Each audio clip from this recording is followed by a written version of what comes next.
नमस्कार, आपका Indian headline news network में स्वागत है। संपादक तुषार कमल पचने मेरे साथ इस वीडियो में बने रहिए।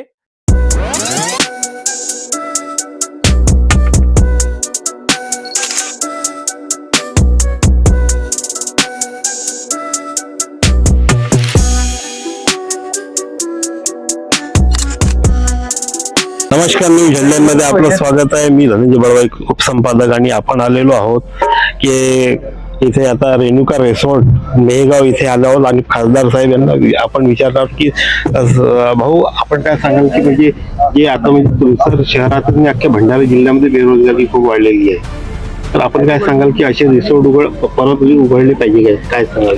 सर्वप्रथम मी भंडाऱ्याच्या जनतेला नवीन वर्षाच्या हार्दिक शुभेच्छा देतो।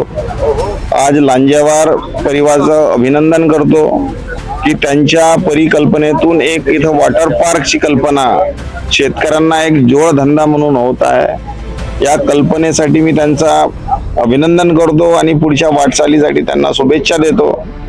आज असह्य झालेला, अत्यंत दुखी झालेला शेतकरी आणि त्याच्यासाठी असे उद्योगधंदे आणणं, इथं जोडधंद्याने शेतकऱ्यांची एक काळाची गरज आहे। आपल्या शेतातल्या मालाला, धानाला बिलकुलही किंमत नाही।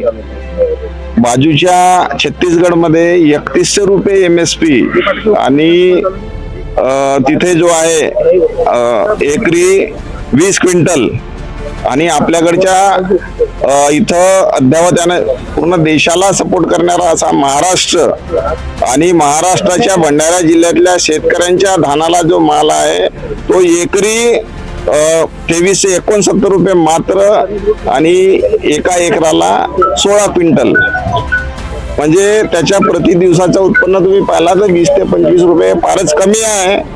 आणि आज इथं वॉटर पार्क सारखा उद्योगधंदा इथं येईल, जोडधंदा येईल, म्हणून या लांजेवार परिवाराचं मी हार्दिक अभिनंदन करतो। अशा परिकल्पना इथं व्हायला पाहिजेत। शेतकऱ्यांना सुद्धा असे जोडधंदे नवीन आपल्या स्वतःच्या आणि जिल्ह्याच्या आणि या देशाच्या आर्थिकदृष्ट्या सक्षम आणि प्रगत करण्याकरता करायला पाहिजे। पुन्हा एकदा मी नवीन वर्षाच्या हार्दिक शुभेच्छा देतो। धन्यवाद।